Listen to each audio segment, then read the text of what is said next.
KREF app. The Ref Sports Radio Network. Live from the Buffalo Wild Wings studios, it's time to get locked into the best Sooner recruiting and football news with Parker Thune and Grayson Singleton. You better lock it up. No, you lock it up. You lock it up. Lock it up. Hit the guys up on the Riverwind Casino call-in line at 405-329-9000 or text the show at 405-651-3439. Do it! Just do it! Now, with Locked In, here's Parker Thune and Grayson Singleton. Well, the good news continues to roll out of the transfer portal for Oklahoma. Mentioned it on yesterday's show, Grayson, that I thought by this time today we'd be talking about a new pickup in the portal at defensive tackle. And indeed, as we lead off the show today, the biggest news of the moment is that former Florida State, Colorado, and Georgia State defensive tackle Bishop Thomas is going to finish his collegiate career at Oklahoma this fall. He committed to the Sooners, signed with the program yesterday, so he is officially on board and in the mix for Oklahoma with what will be his final season of collegiate eligibility in 2026. This is the way of the world these days, folks. Plenty of young college football players will wind up playing for 3 or 4 different institutions, sometimes 5, 6, even 7 in TJ Finley's case, by the end of their time in college. And Oklahoma's latest portal addition is one of those guys who's been around the block, been a Seminole, been a Buffalo, most recently was a Georgia State Panther, racked up 48 tackles this past season at GSU, Grayson Singleton. And now he is immediately a guy that you expect will be heavily in the defensive tackle rotation behind Jaden Jackson and David Stone because those are your 2 starters. There is no question about it. They cannot play every single snap, though. And it is altogether likely that even if they don't get injured at any point throughout the season, they will still be dealing with the bumps and bruises and fatigue that comes with playing a season as demanding as a 12-game slate in the Southeastern Conference. You can't just have 2 quality defensive tackles. Like, that's just a very impractical way to go about that. So, Bishop Thomas's addition is very crucial and consequential. 48 tackles for a guy at that level, and then you bring him up to the SEC, to me, that warrants a promotion. I like his size at 290, 295. Like the way that he moves from some of the things that I've seen. So I do think he is a quintessential 3rd or 4th, second line type of defensive tackle. And I think he fits in nicely. His services are needed for depth purposes. His services are needed. He's due a promotion in terms of where he is at what tier of school in college football, and his performance would warrant that as well. So I think this is a good match for both sides involved. Now you just see if he can put it all together and have it translate in the SEC. But I like where he is. And folks are inevitably going to ask, well, why did he drop back down to Georgia State at the G5 level after spending time in the P4 at Florida State and Colorado? And well, the short answer is Bishop Thomas did some knucklehead stuff. Happens from time to time. We were all 20 years old once. And I think the reason you feel a little bit better about a guy like that coming in the building is because you have the sole mission, you have the structure, you have the leadership that OU has demonstrated time and again over the years works with guys that maybe don't have a sparkling clean background. So is it a concern with Bishop Thomas? It may be to some. It's not really to me. I think with the options that were still out there on the market at defensive tackle, this is about as good as Oklahoma could have done. And there's no excuse why Thomas shouldn't be playing a ton of snaps for Oklahoma in 2026. Now, it may very well be the case that you get a Trent Wilson or a Kenny Ozawalu or even like a Brian Harris that shows up and outperforms expectations, and they're prominently featured in that defensive tackle rotation as well. But it feels like the guy that you'll be able to count on beyond Jaden Jackson and David Stone is going to be Bishop Thomas. Yeah, and that's a good thing. And you mentioned the off-the-field transgressions. I can think of no better place than Oklahoma, because Oklahoma has grown-ups. They have grown-ups in the room in terms of the players They've got grown-ups in the room in terms of the coaching staff. They've got a coaching staff. Just look at the defensive line room. Miguel Chavis with the ends, Todd Bates with the tackles. I would trust them to, help somebody regain that ability to stay on the straight and narrow. So I think Oklahoma has a good structure. And for a guy like Bishop Thomas, when it comes to something like that, you don't want to be in a program with a bunch of randomness. And that is not Oklahoma. The show is brought to you today and every day by Dorsey Jones GMC out in El Reno. Folks, if you're shopping around for a new vehicle, why not a GMC? GMC offers some of the most reliable trucks and SUVs on the road today. And Dorsey Jones, family-owned and operated, complements that with outstanding service as well, including half-price oil changes on Saturdays. If you want to shoot us a text, get involved, make your voice heard throughout the program, please do so at 405-651-3439. We already got a text from Puerto Rican Sooner that I want to dig into a little bit because I doubt he's the only one that is carrying around this sentiment, Grayson. Puerto Rican Sooner says, we desperately need more guys in both sides of the trenches. And Oklahoma, I think when you look at defensive end, they're fine. Yes. When you look at interior offensive line, they're fine. The two positions in the trenches where depth feels less than ideal, even after adding some portal reinforcements, would be defensive tackle and offensive tackle. Mm-hmm.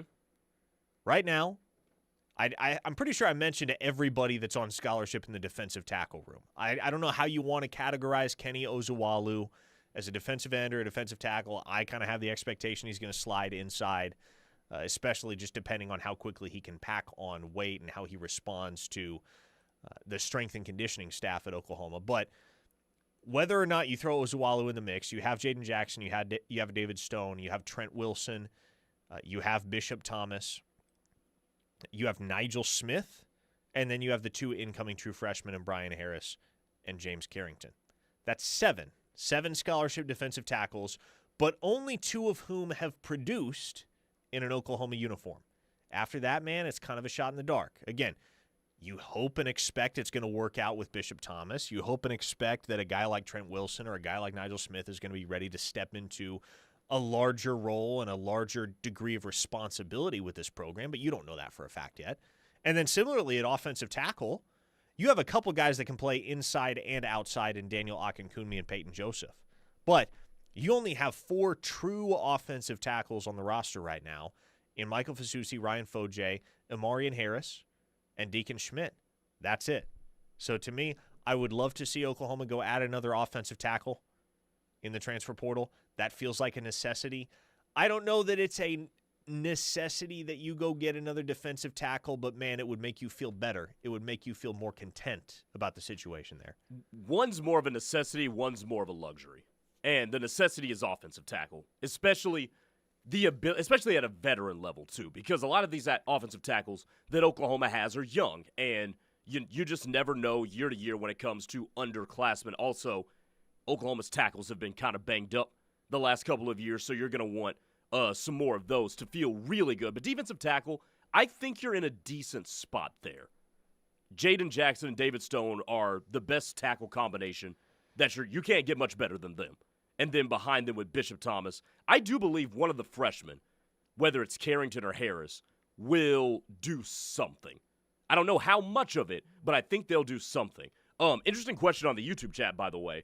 On KREF Sports, search that in YouTube and it will pop up. Jimmy says, is Bishop Thomas as good a defensive tackle as Marcus Strong was?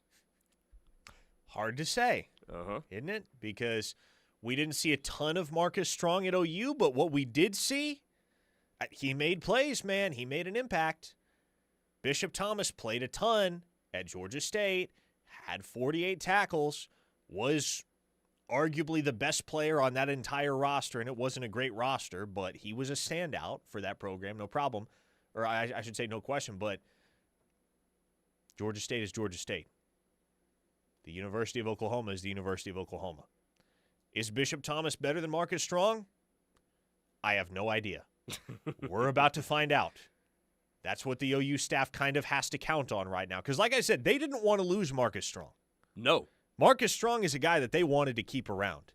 They were upset to learn that Marcus Strong was going to be getting in the transfer portal and going somewhere else. So they would not have pivoted from Marcus Strong if they didn't have to. But sometimes the circumstances are out of your hands. Sometimes guys make decisions in their own self-interest, which is very much their right to do. And you have to react as a program. And this is how Oklahoma has chosen to react, bringing in Bishop Thomas from Georgia State. Outlaw Devil says, is Jordan Seaton visiting? Absolutely no shot. Absolutely no shot. Wait, do you not like Jordan Seaton? It's not that I don't like Jordan Seaton. It's that Jordan Seaton is going to get paid perhaps more money than any non-quarterback, I should say, has been paid in this portal cycle to date. You think he gets more than Cam Coleman got? Yes. And I don't know where he lands right now, but the two schools that are getting mentioned the most in what will be quite the sweepstakes for Jordan Seaton services are Texas and Miami. And Texas, I think, needs him badly. Yes. Oklahoma does not need Jordan Seaton. No. You cannot bring Jordan Seaton in, first off, and not have to immediately renegotiate the price points with several of your other offensive linemen who are going to say, what the hell? Why are you bringing in a multi-million-dollar offensive lineman to this room? Like, what message would that send to Michael Fasusi? Exactly. You're going to take opportunities away from me. You're going to take snaps away from me. What is the level of trust here? And that's not just specific to Fasusi and Foje at the tackles, because you know you can bounce Foje inside to guard. The thought going through the mind of a guy like Heath Ozida or Eddie Pierre-Louis is going to be, hang on a second. Do you not see me as a long-term answer as a starter?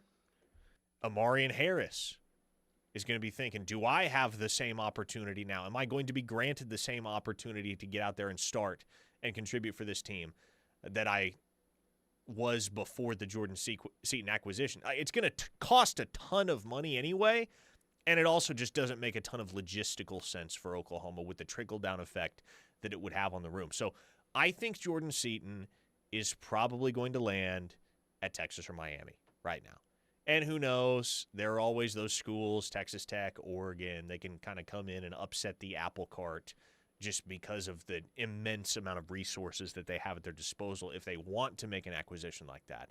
But no, do not expect Oklahoma to be involved with Jordan Seaton. And neither should they be involved with Jordan Seaton. I mean, Jordan Seaton is going to be a starting left tackle. Period, end of story. Yes. Like, you got one of those, and he's pretty good. A listener in the state of California wants to know what happened with Troy Everett.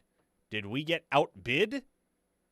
No. It was announced this morning that Troy Everett was transferring to Ole Miss, and that was a guy whose career had just kind of run its course at Oklahoma.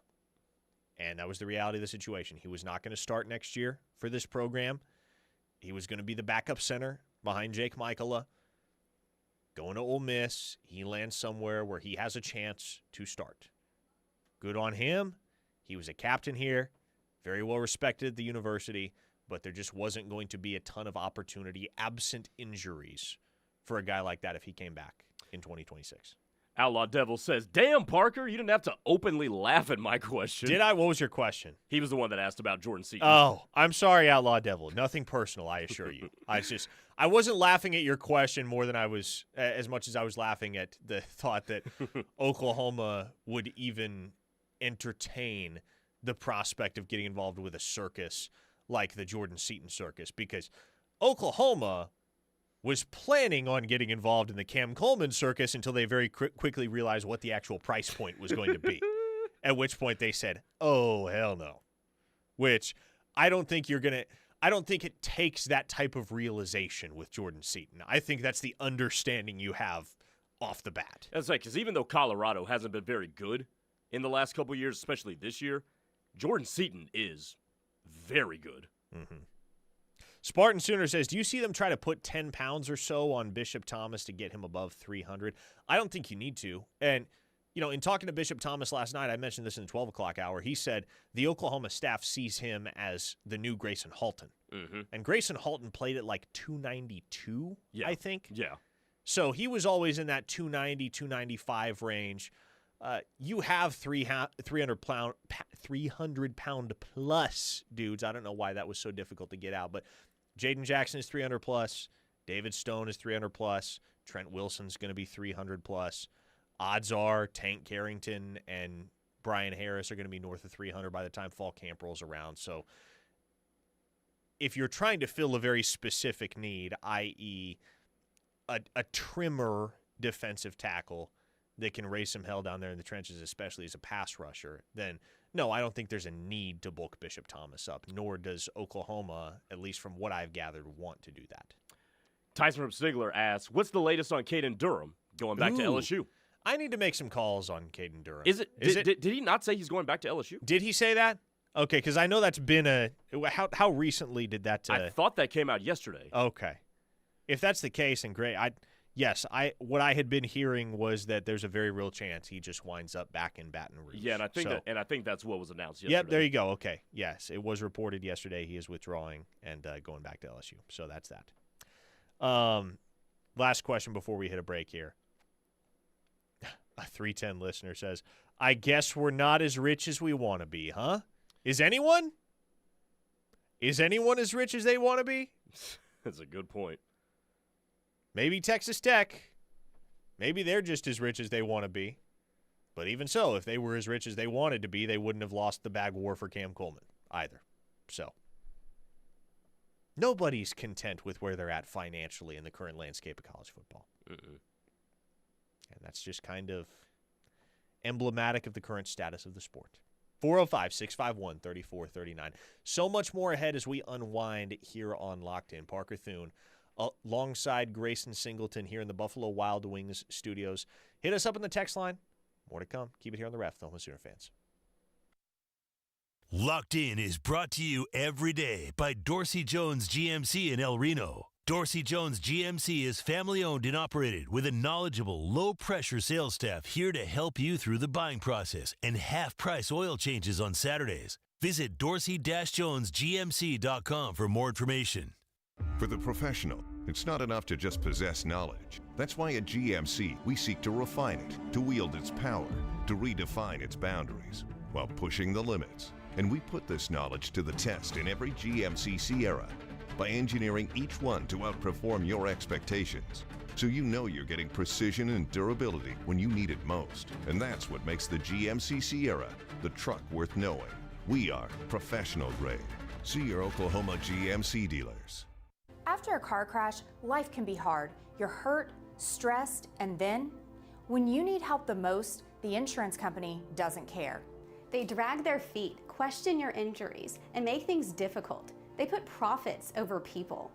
At McIntyre Law, we level the playing field. We take on the billion-dollar insurance companies so you can focus on what matters, getting your life back. Call us at 405-777-7000. You deserve better. For 3 generations, the John M. Ireland and Son Funeral Home and Chapel in Morris continued to serve the community by giving back to local schools, charitable organizations, and first responders. We provide pre-planning for funerals and cremation services at the most reasonable prices. We are proud to be a family-owned and operated funeral home. Award-winning funeral home year after year, our family believes in serving the people of our community. I'm John Ireland. And I'm Solon Daniels. You've got our word on it. At Oklahoma Electric Cooperative, we value service, not profits. That's why we want to help you save on energy costs this winter. Here are a few tips. First, open curtains on your home's south-facing windows during the day and use the sun's heat for free. Second, seal leaky doors and windows using low-cost caulking or weather stripping. And third, be sure to keep the fireplace damp or closed unless a fire is burning. Visit okcoop.org for more ways to save this winter. One smile is great, but one smile in a community of smiles is so much better. Smile Train celebrates the cleft lip and palate community by empowering medical professionals in over 70 countries to perform essential cleft care in their local communities. Learn how Smile Train is helping the cleft lip and palate community at smiletrain.org/learn. Smile Train, changing the world one smile at a time. Discover the path to sobriety, emotional well-being, and lasting positive change with the Virtue Center, a nonprofit serving Oklahoma since 1972. Specializing in addiction, gambling, and mental health-related services, we offer same-day walk-in screening appointments Monday through Friday and serve ages 12 and up, as well as individual clients or families. Give us a call at 405-321-0022 or visit thevirtuecenter.org to learn more.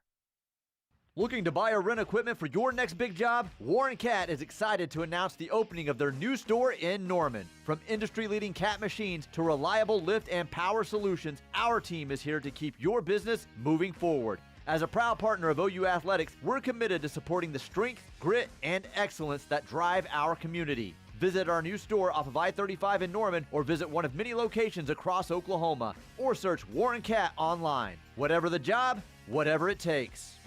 Speaking of technology, did you know that RK Black is an authorized dealer for Kyocera copiers? And the Kyocera copiers aren't just copiers. They're smart devices that can scan, print, fax, and email your documents with ease and security. Even better, they're backed by RK Black's award-winning service team that is built on nearly 70 years of taking great care of our clients. Whether you need a desktop printer or a multifunction copier, RK Black has the right product for you. Let's get the conversation started. Give us a call at 943-9800 or visit us at rkblack.com.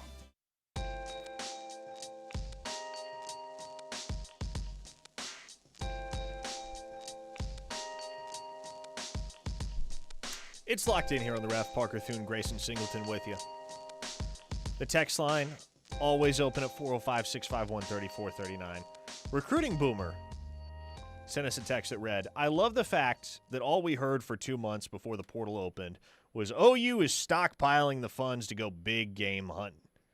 If we consider what we got big game, then Texas is going on safaris. I mean, entirely fair, Recruiting Boomer. Odds are, and I don't know the exact numbers, but I would venture a guess that Rayleigh Brown, Dalen Smothers, and Cam Coleman all cost more individually than any single pickup Oklahoma has made in the transfer portal thus far. Here's the problem. To assume that it's as easy as just stockpiling the funds to go big game hunting is ignorant of two things. One, the volatility of the market at certain positions and for certain players. For instance, Oklahoma knew weeks in advance that Cam Coleman was going in the transfer portal, and they started to set aside money for Cam Coleman, but then pretty quickly, once he actually hit the transfer portal, they understood, okay, the market for his services is way beyond what we imagined it was going to be because the market got really inflated this winter. Super inflated. Yep. To the point where totally run-of-the-mill average football players were asking for seven figures. And some of them getting it, and by the way. some of them got it. But here's the other thing, Recruiting Boomer.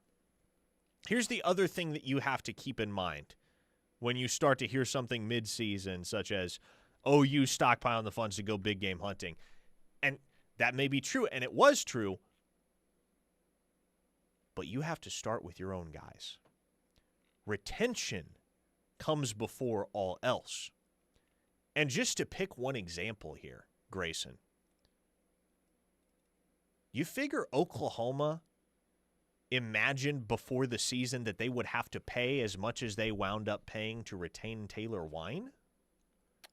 Definitely was not planned. Did anybody, and I know some in that building would claim they did.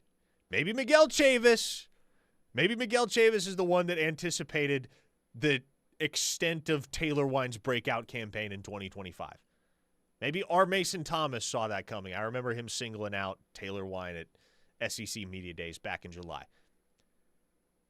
But could anyone realistically have foreseen just how much of a premium player Taylor Wine was going to become throughout the 2025 season? And so sometimes you may have higher retention costs, or you may run into higher retention costs, I should say, after the season than you ever thought you were going to be dealing with before the season. I guarantee you Oklahoma paid more for Michael Fasusi and Ryan Foje than they probably budgeted for because both those guys got on the field and started and played well as true freshmen. So guess what? Victim of your own success to a certain extent. That's just kind of how it goes when you're at a school like Oklahoma is you have a great season, that's awesome. You have guys that play well, that exceed expectations, that's awesome, but now they're going to cost more money next year. And you're going to have to adjust accordingly, adapt accordingly. And that may impact your ability to chase the highest of the high-dollar guys in the portal. And I'll add this in closing. Parker Livingston and Trell Harris weren't cheap. And that's where I was going. You look at what you're talking about here. Obviously, you've got your prized deer, right? Obviously, that was going to be Cam Coleman. Mm-hmm. But if you didn't get him, did you know Trell Harris was third-team all ACC? Parker Livingston is a guy on the come-up. You got two pretty nice commodities at tight end as well.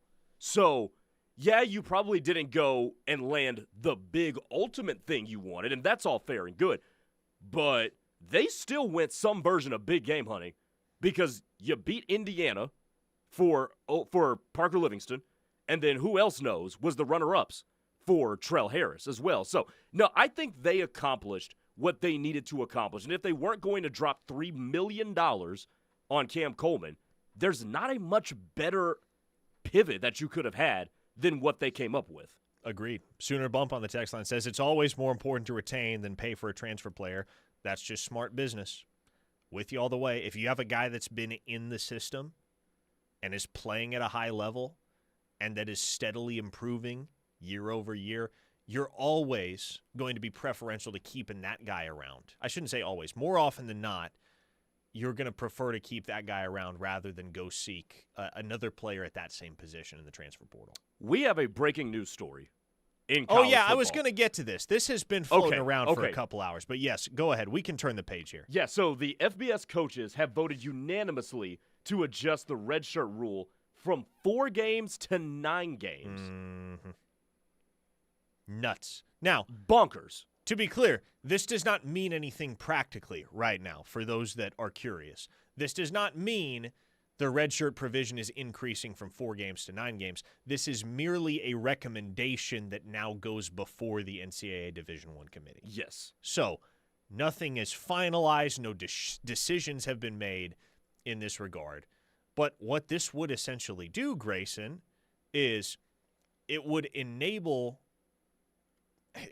anybody on your roster, really, to sit out non-conference play. If you're an SEC school like Oklahoma, you're playing a 9-game conference schedule. You sit out non-conference play, you can play the rest of the year, and it doesn't count against you, which is wild.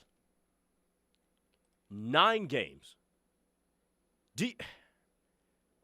Part of me thinks that this makes it easier for the NCAA to avoid eligibility lawsuits because there's going to be fewer, let me get this red shirt back, or fewer, there's going to be fewer cases than what we have seen so far if you increase it from 4 to 9, because now you can play in 9 games, but that dude would have burned his eligibility. Well, here's what I'm thinking. Go ahead. Here's my immediate strategy. I'm never scheduling a marquee non-conference game again. I'm just scheduling 3 cupcakes, especially if I'm an SEC school right now. Yeah. I'm scheduling 3 cupcakes, and the only guys that are playing in those games are guys that have already redshirted. So then I gain an extra year of eligibility for literally everyone else on my roster that has not redshirted yet. Wild times in college football, man. If coaches go the direction of what you said, first of all, that would be the ultimate argument for why college football needs to take scheduling out of the school's hands. If they start doing that nonsense, I mean, and it makes perfect sense what you said. Like it makes perfect logical sense. Yeah. But the fact that loophole existed, and if they start exploiting that, college football needs a scheduling committee and take it out of the hands of the schools, because that is dumb. If that's bad for product, if that ever happens. Oklahoma Johnny says, so that proposal just gives players 5 seasons minus 3 games. Yeah, pretty much. Yeah. That's what it amounts to. Yeah. Michael and Marlo added, I'm sure Jackson Arnold is hoping that goes through. It would be interesting to know, are you going to be able to retroactively apply a red shirt? Because that that would have a very serious, tangible impact on a guy like Jackson Arnold's future prospect. How many people would that have a tangible impact on? A ton. Way too many, I would argue. If you could just slap a non-medical red shirt on any season in which a player played fewer than 9 games, like Gentry Williams would have 2 years of eligibility left, for instance. Yeah. And I know he's not at OU anymore. He committed to Georgia this morning. Good for him. The Sooners will see him in 2026. But there are so I'm pretty sure that would get our Mason Thomas an extra year, which he would never take because he's going to be a top 50 draft pick. But I'm fairly certain his sophomore season in 2023, I want to say he only played 8 games that year. So he played 3/4 of the season, and you still have the opportunity. Well, and I shoot, yeah, now two-thirds of a season. Now that I think about it, this year he only played 8 games. So like, if there's a retroactive component, to this, and like this is gonna go through. I imagine. I can't imagine this gets struck down. Yes, this is gonna go through. If it does, and there is a retroactive component, it's essentially going to create almost as much chaos as the eligibility freeze of 2020 because of COVID-19.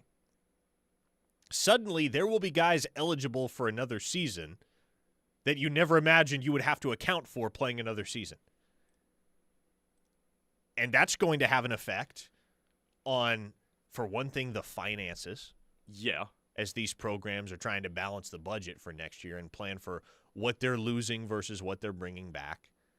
And it's going to more than likely result in an influx of guys in the portal with experience and with FBS, P4 snaps under their belt that they have an extra year all of a sudden and they need somewhere to go and use it.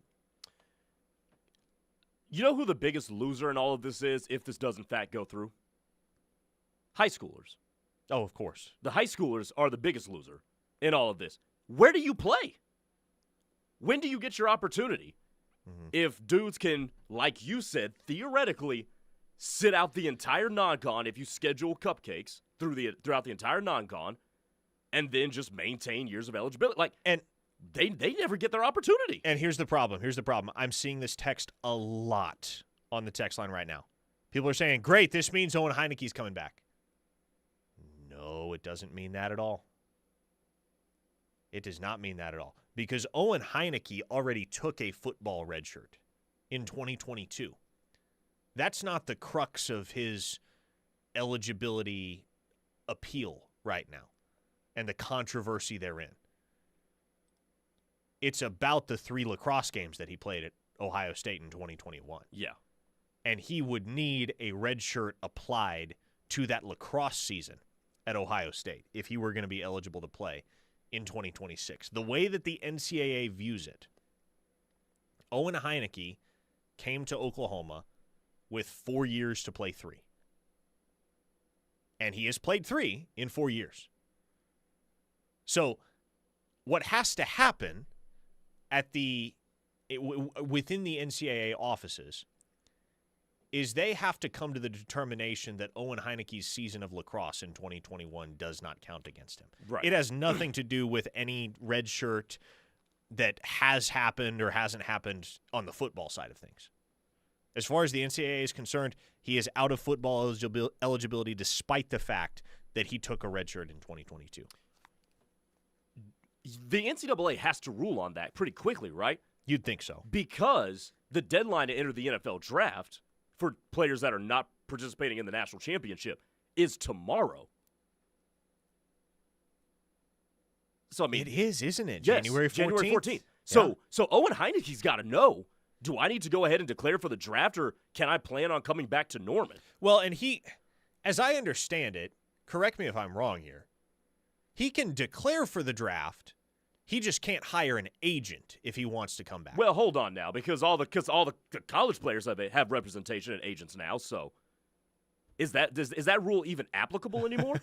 Oh gosh, I mean that really is total chaos. I mean, isn't it? that was the old rule: is that once you hire an agent, you're considered a professional and you're no longer eligible. That was the traditional old rule, but I'm pretty sure we've blown through that. Oh my goodness. I have no idea. I'm so lost right now amongst this whole conversation. Sooner Hayes on the text line says, high school recruiting for 3 stars and below has been blasted since the COVID, NIL, and portal madness went into effect. And, yeah, that's true. Yeah, and I think that's part of the reason you see so many guys that wind up landing at the FCS, even D2 level, and leveling up within a couple of years is because they were good enough out of high school, there just weren't spots for them at the P4 FBS levels. You're going to see more of that. You're already seeing more of that. We got to figure out an efficient way to get guys in and out of college football. Because right now, there is no efficient way to get dudes out of like, if Trinidad Chambliss was 6'4", we would not be having this conversation. But Trinidad Chambliss knows that because he's a little bit smaller, his NFL prospects are going to be lowered a little bit. That dude should be a first-round pick, but the size concern. So what is he going to do? Try to stay in college football a little bit longer. There's no efficient way to cycle players into and out of the game. A 405 listener asks, why would this not open the door for other sports to sue the NCAA because they don't even have a limited amount of games they can play and still redshirt? Other sports to sue the NCAA. I'm not really tracking with you there. Clarify if you would, and we'll see if we can address that on the other side of the break. I'm not really following you there, 3money06, but follow up with some clarity if you don't mind. Tattoo Baker says Baker would have gotten another year. I don't think that's true. Again, he took a red shirt when he transferred. That was his red shirt year, was 2014 when he was in the transfer process coming from Tech to Oklahoma. You can't take 2 red shirts, at least not 2 standard red shirts. You can take a standard red shirt and a medical red shirt. Yes. But you can't take 2 non-medical red shirts. Okay, 405-651-3439 is the text line. We need to hit a break here. Much more ahead as we wrap up Locked In here on a Tuesday. Parker Thune, Grayson Singleton with you on the home of Sooner fans. Come back with us. Dusty Dvorak here. You're listening to The Ref, the home of Sooner fans. Your kids are already searching, looking for answers when it comes to vaping. They hear about it from friends, from the internet, but the one they need to hear about it from most is you. Tobacco, vaping, nicotine, it's all dangerous, and it's time you let them know. But if you don't know where to start, we're here to help. For tips on talking to your kids, visit talkabouttobacco.com. Brought to you by TSET.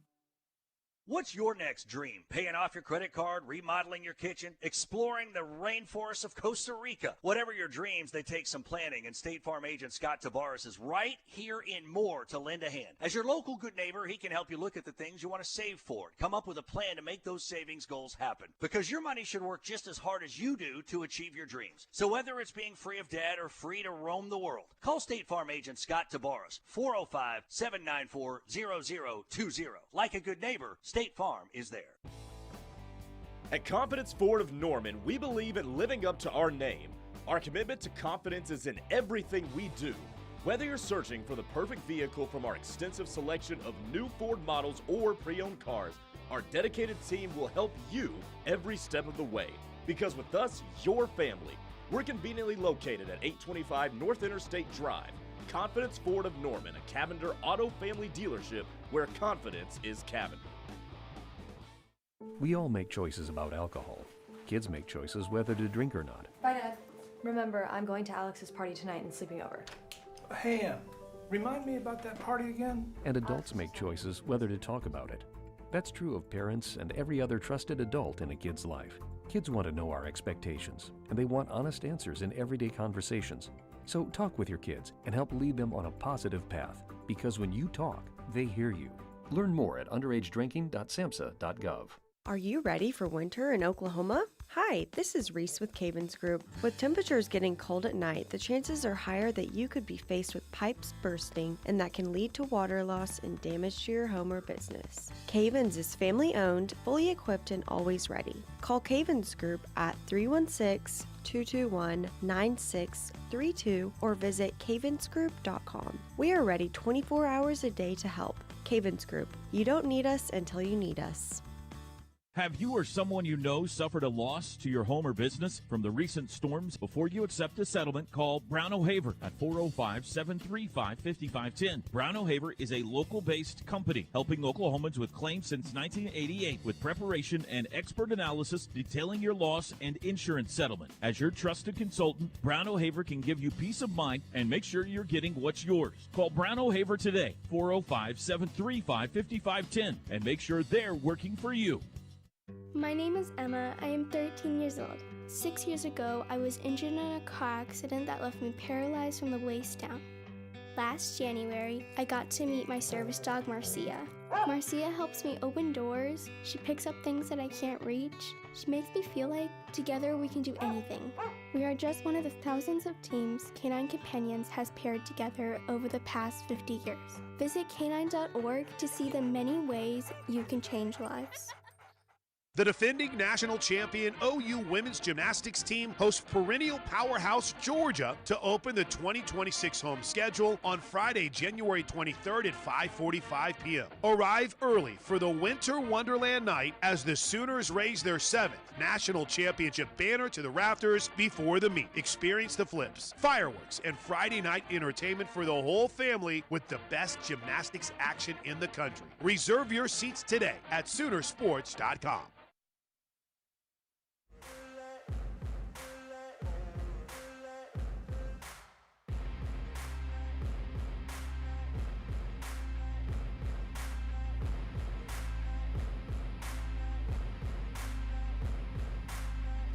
No, sometimes you see those things pop up in your feed on Twitter.com or come across the wire in your notifications, and you're just like, dang, I ain't as young as I once was. I kind of feel that way, having read the report that the Cleveland Browns apparently interviewed Jacksonville Jaguars offensive coordinator Grant Udinski to be their head coach. This guy's 30 years old, Grayson. Literally just turned 30 yesterday. Man. Turned 30 years old yesterday, and he could very well be an NFL head coach by the end of the month. And I'm looking at his background, and he's had quite the meteoric rise in the coaching profession. But, like, this guy is young enough, and I fact-checked this, this guy's young enough that we would have gone to high school together if we had gone to the same high school. Pretty sure he would have been a senior when I was a freshman or a sophomore, but, like, this guy is not that far off in age from you and me, Grayson. Man, oh man, oh man. Some people are just built a little bit different. Not me. I'm the epitome of average as average gets.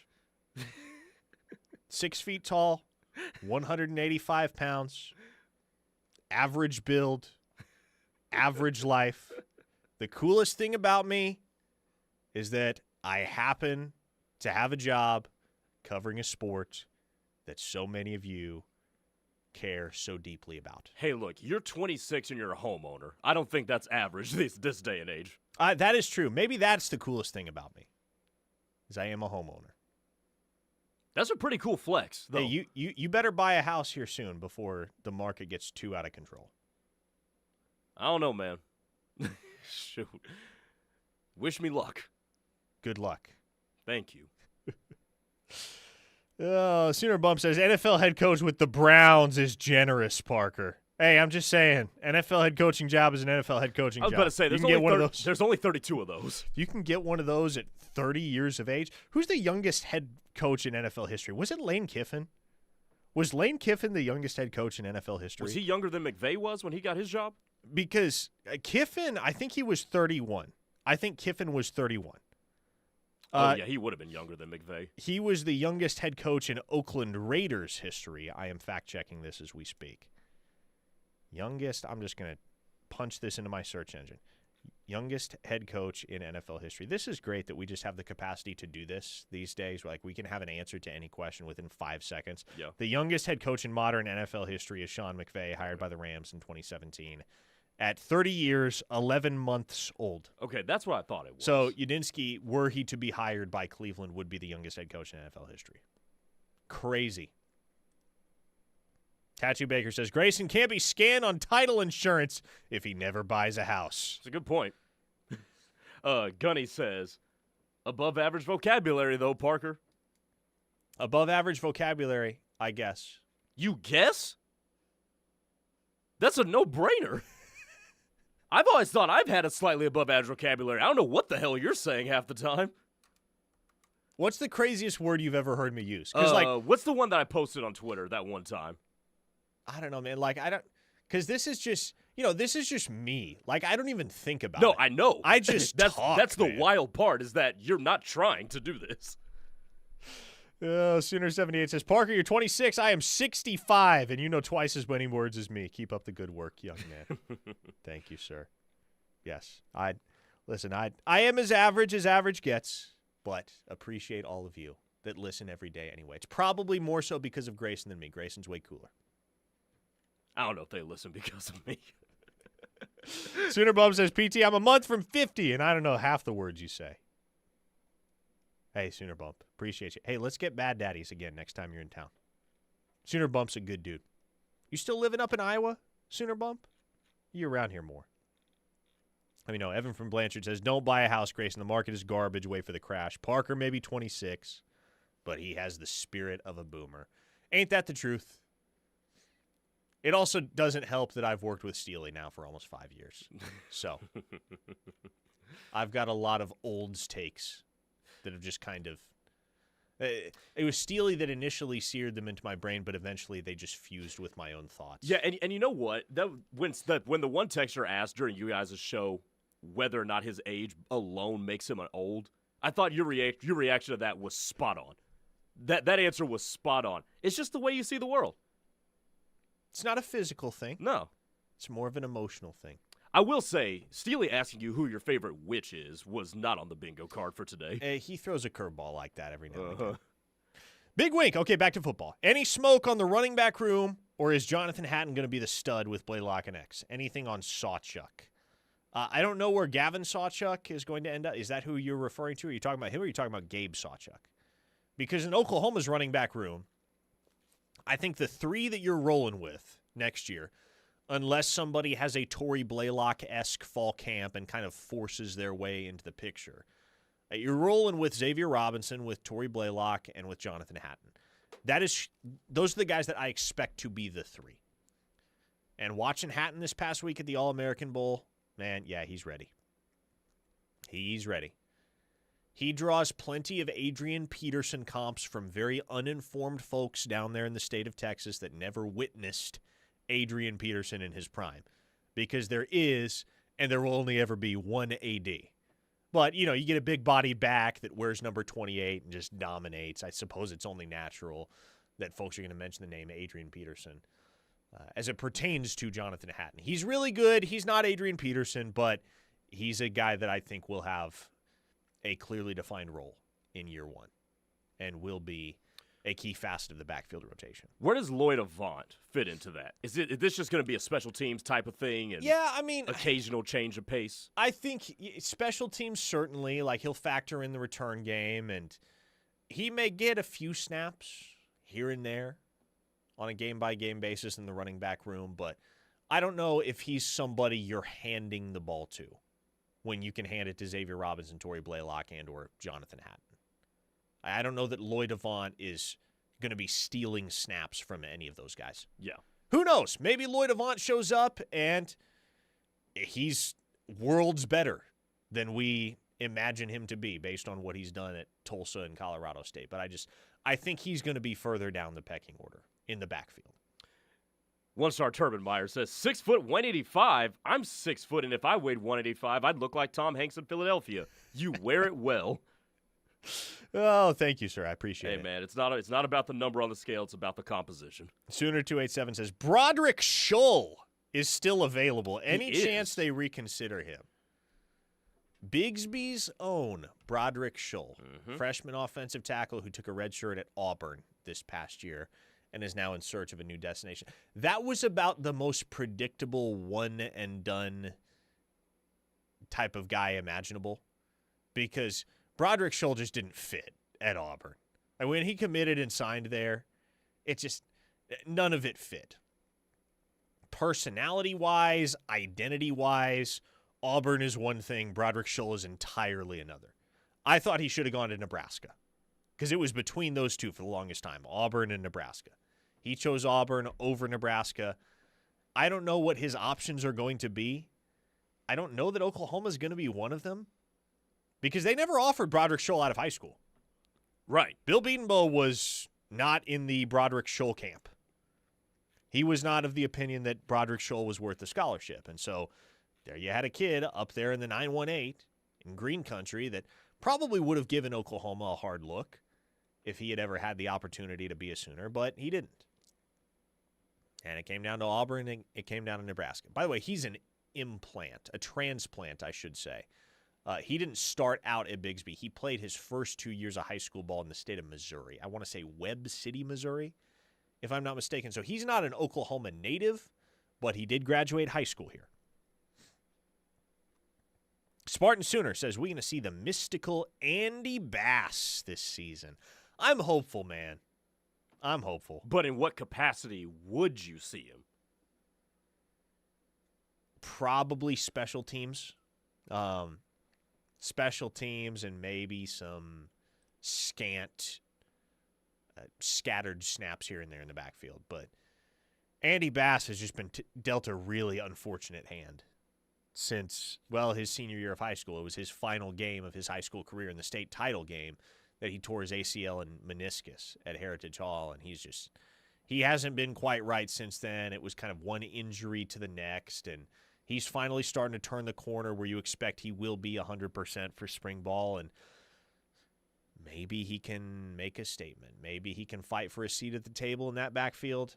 It's going to be tough, but Andy Bass is just one of those guys that at every juncture, when he has been available and he has been healthy, he has exceeded expectations as a football player. 405 Taylor with an interesting question. I want your opinion on this. Okay, I was about to ask you the question. Who do y'all think has been our most underrated transfer portal addition so far this cycle? I'll go with Amarian Harris. Okay. The tackle. I just think versatile offensive linemen for Oklahoma are going to be at a premium for the Sooners this upcoming year. So I'll go him.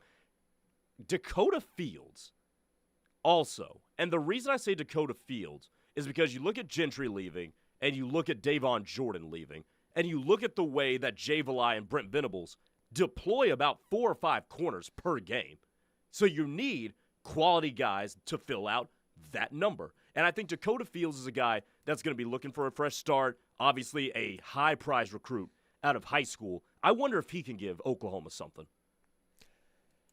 If you're asking me, my answer is Rocky Beers. Okay. I like Rocky Beers, man. Okay. And I know Hayden Hansen has grabbed the majority of the headlines in the portal at the tight end position.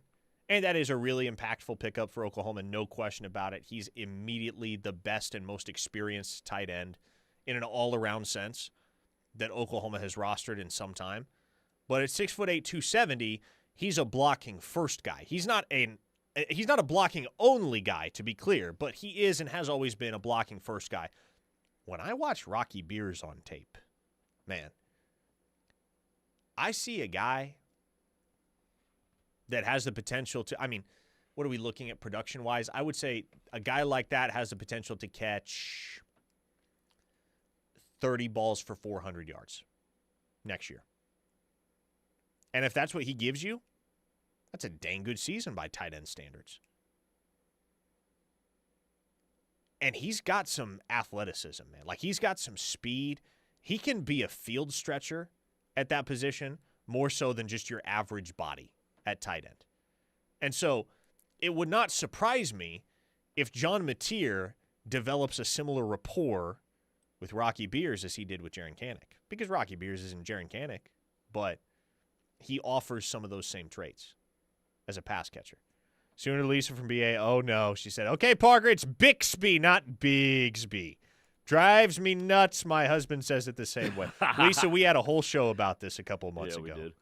I got to go out there here in a little bit. By the way, final detail before we get off the air. Outlaw Devil asks, who is this 2028 number 1 running back that has a top 3 with Oklahoma in it. Yeah, that's Micah Rhodes out of Klein Oak High School down in the Houston area. We've talked about Micah Rhodes before. Yes, we have. I would fully expect that he is one of the early commits in Oklahoma's 2028 cycle. If you were taking bets on who Oklahoma's first 2028 commit would be, anybody and everybody should have their money on either Micah Rhodes or Camion Compton Nero from up at Rejoice Christian School in Owasso. Those two are heavy OU leads and have been for a while. And with that, folks, we bid you adieu. Grayson, drive safe. Will do. We will do it all again tomorrow. Same time, same place. Here on the Ref Sports Radio Network, the home of Sooner fans. Stay right here, though, because coming up next, it's Tyler and Ted on The Rush.